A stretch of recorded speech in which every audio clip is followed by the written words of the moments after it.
쉬운 성경 말씀. 마가복음 2장. 며칠 뒤에 예수님께서 가버나움으로 돌아오셨습니다. 예수님께서 집에 계시다는 소문이 퍼졌습니다. 그러자 많은 사람들이 모여들어 가득 찼습니다. 심지어 문 밖에도 서 있을 곳이 없었습니다. 예수님께서 그들에게 말씀하셨습니다. 4명의 사람들이 예수님께 중풍병 환자를 데리고 왔습니다. 이들은 사람들 때문에 예수님께 들어갈 수가 없었습니다. 그래서 예수님이 계신 곳의 지붕을 뜯어냈습니다. 이들은 뚫어낸 구멍으로 중풍병 환자가 누워있는 침상을 아래로 내렸습니다. 예수님께서 이 사람들의 믿음을 보시고 중풍병 환자에게 말씀하셨습니다. 아들아, 내 죄가 용서되었다. 마침 거기에 율법학자 몇 명이 앉아 있었는데 마음속으로 생각했습니다. 어떻게 이 사람이 저런 말을 하는가? 하나님을 모독하고 있구나. 하나님 외에 누가 죄를 용서할 수 있다는 말인가? 예수님께서는 이 율법학자들이 속으로 생각하는 것을 곧 영으로 아셨습니다. 그래서 그들에게 말씀하셨습니다. 어째서 너희가 마음속으로 그런 생각을 하고 있느냐? 이 중풍병 환자에게 내 죄가 용서되었다라고 말하는 것과 일어나서 침상을 가지고 걸어라 하고 말하는 것 중에 어느 것이 더 쉽겠느냐?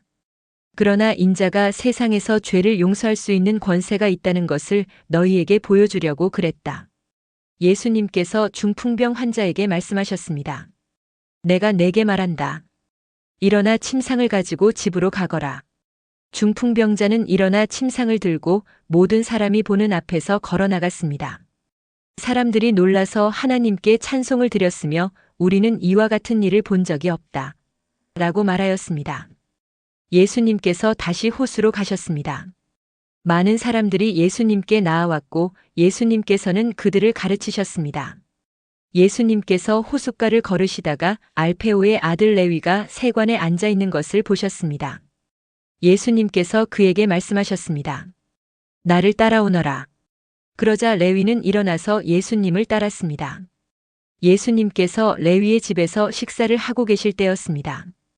여러 세리들과 죄인들이 예수님과 그 제자들과 함께 식사를 하고 있었습니다. 왜냐하면 이런 사람들이 예수님을 많이 따랐기 때문입니다. 바리새파 율법학자들이 예수님께서 세리들과 죄인들과 함께 식사하시는 것을 보고 제자들에게 물었습니다. 어째서 너희 선생님은 세리와 죄인들과 먹고 마시느냐? 예수님께서 이 말을 들으시고 그들에게 말씀하셨습니다. 건강한 사람에게는 의사가 필요 없고 병든 사람에게 의사가 필요한 것이다. 나는 의로운 사람을 부르러 온 것이 아니고 죄인들을 부르러 왔다. 요한의 제자들과 바리새파 사람들은 금식을 하였습니다. 사람들이 와서 말했습니다. 요한의 제자들과 바리새파 사람의 제자들은 금식을 하는데 어째서 선생님의 제자들은 금식을 하지 않습니까? 예수님께서 대답하셨습니다. 신랑의 친구들이 신랑과 함께 있을 때 금식을 하지 않는다. 그렇지 않느냐? 신랑이 자기들과 함께 있는 한 그들은 금식하지 않는다. 그러나 신랑을 빼앗길 날이 올 것이고 그날에 금식을 하게 될 것이다. 그 누구도 낡은 옷에 새 천조각을 대고 깁지 않는다. 만일 그렇게 하면 새로 된 조각이 낡은 옷을 당겨 더욱 못쓰게 될 것이다. 또한 그 누구도 낡은 술부대에 새 술을 보관하지 않는다. 만일 그렇게 하면 술이 그 부대를 터뜨려 술과 함께 술부대가 다 못쓰게 될 것이다. 새 술은 새 부대에 넣어야 한다. 안식일에 예수님께서 밀밭 사이를 지나가실 때였습니다. 제자들이 길을 내면서 밀 이삭을 잘랐습니다. 바리새파 사람들이 예수님께 말했습니다. 보십시오. 어째서 선생님의 제자들은 안식일에 율법을 어깁니까? 예수님께서 대답하셨습니다. 다윗과 그 부하들이 배가 고파 먹을 것이 필요했을 때 다윗이 어떻게 했는지 읽어보지 않았느냐? 아비아달 대제사장 때에 다윗이 하나님의 집에 들어가서 하나님께 바친 빵을 먹었다. 이것은 제사장 외에는 먹을 수 없는 것이었다. 그러나 다윗은 그 빵을 자기와 함께 있던 사람들에게 주기까지 했다. 예수님께서 바리새파 사람들에게 말씀하셨습니다. 안식일은 사람을 위해 생긴 것이지 사람이 안식일을 위해 생긴 것이 아니다. 그러므로 인자가 안식일의 주인이다. 마가복음 3장. 예수님께서 회당에 들어가셨습니다. 거기에는 손이 오그라진 사람이 있었습니다. 사람들은 예수님을 고발하려고 예수님께서 안식일에 그 사람을 고쳐주시는지 지켜보고 있었습니다. 예수님께서 손이 오그라진 사람에게 말씀하셨습니다. 일어나서 나오너라. 그리고 그들에게 물으셨습니다. 안식일에 좋은 일을 하는 것이 옳으냐? 나쁜 일을 하는 것이 옳은 것이냐? 사람의 생명을 살리는 것이 옳으냐? 죽이는 것이 옳으냐? 그러자 사람들이 아무런 대답도 하지 못했습니다. 예수님께서 분노하시며 주위를 둘러보시고 사람들의 마음이 굳은 것을 아시고 슬퍼하셨습니다. 예수님께서 그 사람에게 말씀하셨습니다. 내 손을 펴보아라. 그 사람이 손을 내밀자 그 손이 나았습니다. 바리새파 사람들이 거기를 떠나 헤롯 땅 사람들과 함께 예수님을 죽일 계획을 세웠습니다. 예수님께서 제자들과 함께 호수로 가셨습니다. 그러자 갈릴리에서 온 많은 사람들이 예수님을 따라왔습니다. 그리고 유대와 예루살렘과 이두메와 요단 강 건너편 두로와 시돈 지방에서도 많은 사람들이 예수님이 행하신 일에 대한 소문을 듣고 찾아왔습니다. 예수님께서는 몰려드는 사람들이 너무 많아 제자들에게 배를 준비하라고 말씀하셨습니다. 예수님께서 많은 사람들을 고쳐주신 까닭에 병에 걸린 사람들이 예수님을 만지려고 밀려들었던 것입니다. 더러운 귀신들은 예수님을 보기만 하면 앞에 엎드려서 당신은 하나님의 아들이십니다. 라고 소리쳤습니다.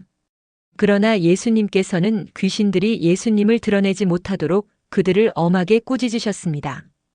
예수님께서 산 위에 올라가셔서 원하시는 몇몇 사람들을 부르셨습니다.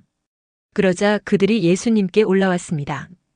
예수님께서 12사람을 세우시고 이들을 사도라고 부르셨습니다. 예수님께서는 그들과 함께 하시면서 그들로 하여금 나가서 말씀을 전하게 하셨습니다. 또한 귀신을 내쫓는 권세도 주셨습니다. 예수님께서 12사람을 세우셨는데 그들은 예수님께서 베드로라는 이름을 지어주신 시몬과 천둥의 아들들이란 뜻으로 예수님께서 보아너게라는 이름을 지어주신 세베대의 아들 야고보와 그의 동생 요한, 안드레, 빌립, 바돌로메, 마테, 도마, 알페오의 아들 야고보, 다데오, 열심당 출신의 시몬, 그리고 예수님을 배반한 가룟 출신의 유다입니다. 예수님께서 집에 오시자 다시 많은 사람들이 모여들었습니다. 그래서 예수님과 제자들은 식사도 할 수 없을 지경까지 되었습니다. 예수님의 식구들이 예수가 정신이 나갔다고 말하는 소리를 듣고 그를 잡으러 왔습니다. 예루살렘에서 온 율법학자들은 이렇게 말했습니다. 예수가 바알세불이 들렸다. 예수는 귀신들의 우두머리에 힘을 빌어서 귀신을 내쫓는다. 예수님께서 사람들을 불러 모으시고 비유로 말씀하셨습니다. 사탄이 어떻게 사탄을 내쫓을 수 있느냐? 만일 나라가 자기들끼리 나뉘어 싸우면 그 나라는 제대로 설 수 없다. 만일 한 집안이 자기들끼리 나뉘어 싸우면 그 가정은 제대로 설 수 없다. 만일 사탄이 자기들끼리 나뉘어 싸우려고 일어나면 스스로 망할 것이다. 먼저 힘센 사람을 묶어놓지 않으면 그 사람의 집에 들어가 그의 재산을 약탈할 수 없다. 묶어놓은 뒤에야 그 집을 약탈할 것이다. 내가 너희에게 진정으로 말하는데 사람들이 무슨 죄를 짓든지 어떤 비방을 하든지 그것은 모두 용서받을 수 있다. 그러나 성령님을 모독하는 죄는 결코 용서될 수 없다. 그것은 영원한 죄이다. 이 말씀을 하신 것은 율법학자들이 예수님께 더러운 귀신이 들렸다고 말했기 때문입니다. 예수님의 어머니와 형제들이 도착했습니다. 그들은 밖에 서서 사람을 보내 예수님을 불렀습니다. 사람들이 예수님 주위에 앉아 있다가 예수님께 말했습니다. 보십시오. 선생님의 어머니와 형제들이 밖에서 선생님을 찾고 있습니다. 예수님께서 대답하셨습니다. 누가 나의 어머니이고 누가 나의 형제냐? 주위에 앉아 있는 사람들을 둘러보시며 말씀하셨습니다. 보아라. 내 어머니와 형제들이다. 누구든지 하나님의 뜻대로 행하는 사람이 나의 형제와 자매이며 또한 어머니이다.